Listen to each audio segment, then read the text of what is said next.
Doctor Madhumita Bagchi এবং doctor Sanyal আমাদের হসপিটালের ল্যাবের বাইরে দাঁড়িয়ে অনেকক্ষণ কথা বলেছিলেন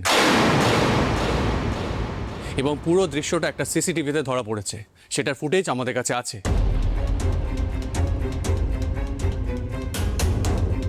দয়া করে কোর্টের মধ্যে কোনো মন্তব্য করবেন না। এখানে উকিলবাবুরা আছেন, পুলিশ আছেন, তাঁদের কাজ তাঁদের করতে দিন। ক্ষমা করবেন জজ সাহেব।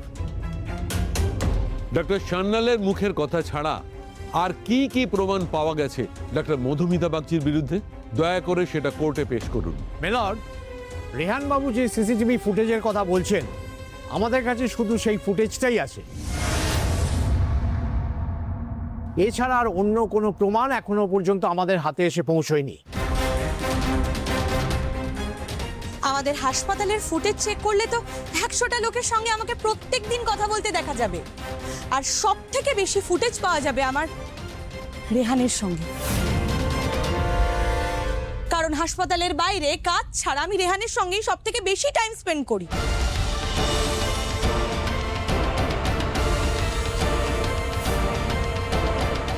কিন্তু তা দিয়ে কি প্রমাণ হচ্ছে?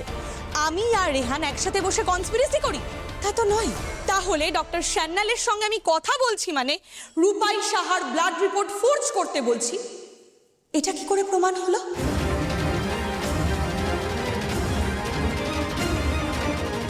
আপনারা আমার ভয়েস শুনতে পেয়েছেন? আমার লিপ মিলিয়ে দেখেছেন যে আমি কি কথা বলছি? না তো। আমি দিনে 1000 বার রোগীর 1000টা রিপোর্ট নিয়ে ডক্টর সান্যালের সঙ্গে ডিসকাস করতে যাই, কিন্তু তার মানে তো এটা নয় যে ওনার মুখের কথার বেসিসে আপনি কোনো রকম কোনো প্রমাণ ছাড়াই আমাকে এভাবে হ্যারাস করতে পারেন। যদি সত্যিই কিছু না ঘটে থাকে তাহলে এতগুলো লোক থাকতে ডক্টর সান্যাল শুধু আপনার নাম নিল কেন? এক্স্যাক্টলি আমি আপনার এই প্রশ্নের উত্তরটাই এখন দেব, কিন্তু আমার এই উত্তরটার সঙ্গে শুধুমাত্র আমি জড়িয়ে নেই, আমার সঙ্গে আমার বিশেষ বন্ধু রেহানও জড়িয়ে আছে।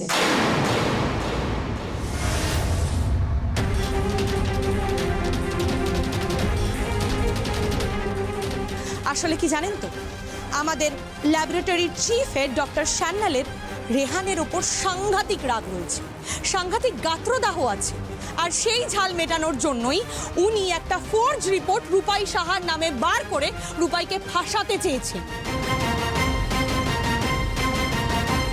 আমি রেহানের ক্লোজ বলে আমার ঘাড়ে দোষ চাপিয়ে আমাকেও ঠিক একইভাবে ফাঁসিয়ে উনি আসলে এক ঢিলে 2 পাখি মারতে চেয়েছেন।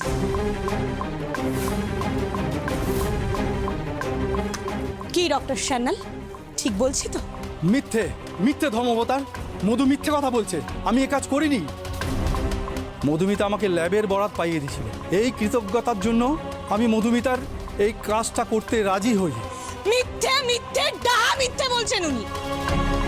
এখানে তো রেহান উপস্থিত আছে, আপনি রেহানকে জিজ্ঞেস করুন না ওনার সঙ্গে রেহানের কোনো শত্রুতা আছে কিনা, জিজ্ঞেস করুন। রেহান বাবু, আপনি কাঠগড়ায় আসুন।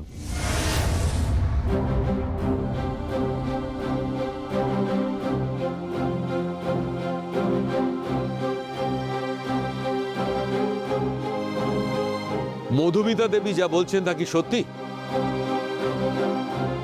জজ সাহেব, ডক্টর সান্যাল একবার একটি ভুল রিপোর্ট বের করেছিলেন, সেটা আমি দেখতে পেয়ে ওনাকে চার্জও করেছিলাম। তারপরে আমাদের মধ্যে কথা কাটাকাটি হয়, ঝামেলা ঝগড়া হয়, কিন্তু সময়ের সঙ্গে সঙ্গে সেটা ঠিকও হয়ে গেছিল। এক্স্যাক্টলি ধর্মাবতার, সেসব ঠিকও হয়ে গিয়েছিল, কিন্তু তার জেরে আমি রেহানের বউয়ের উপরে এত বড় প্রতিশোধ কেন নেব? কারণ যা ঠিক হওয়ার সেটা শুধুমাত্র ওপর হয়েছিল। ভেতরে ভেতরে আপনি রেহানের বিরুদ্ধে এতদিন ধরে আপনার রাগটা পুষে রেখেছিলেন, আর সুযোগ পেতেই আপনি রেহানের স্ত্রী রূপাই এবং আমাকে একসঙ্গে ফাঁসিয়েছেন। আপনি তো এতক্ষণ কোর্টে প্রেজেন্ট ছিলেন, তাহলে আপনাদের অশান্তির কথা কেন বলেননি? কেন চেপে গেলেন বলুন? ম্যাডাম, আপনি একদম মিথ্যা কথা বলবেন না, আপনার জিভ খসে যাবে। আপনার কথাতেই আমি রূপাইকে মাতাল প্রমাণ করেছিলাম, আপনি সেসব ভালো করেই জানেন। তাই বুঝি? এখনো যখন আমার জিভ খসেনি, তার মানে আমি মিথ্যে কথা বলছি না। জজ সাহেব, ইনি হলেন আসল কালপ্রিট, ডক্টর সান্যাল।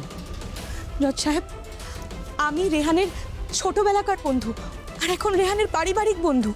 আমাদের দুজনের মধ্যে একটা খুব সুন্দর বন্ড আছে।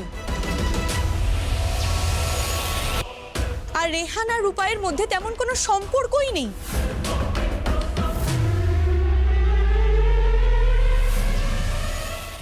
ওদের দুজনের জাস্ট একটা অ্যাক্সিডেন্টাল ম্যারেজ হয়েছে। ওরা দুজন শুধুমাত্র নামেরই স্বামী স্ত্রী।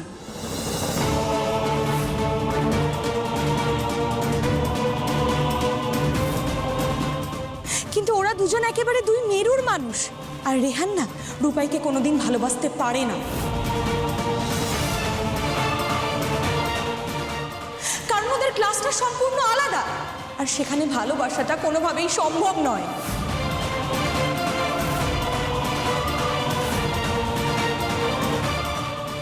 মেয়েটা এসব কি বলছে? এখনই না এত চমকিও না, হ্যাঁ? ঝুলি থেকে বেড়াল বেরোতে বাকি আছে, শুধু দেখতে থাকো। জজ সাহেব, রূপাই আর রেহানের মধ্যে কথা হয়েই আছে যে নিয়ার ফিউচারে ওদের ডিভোর্স হবে।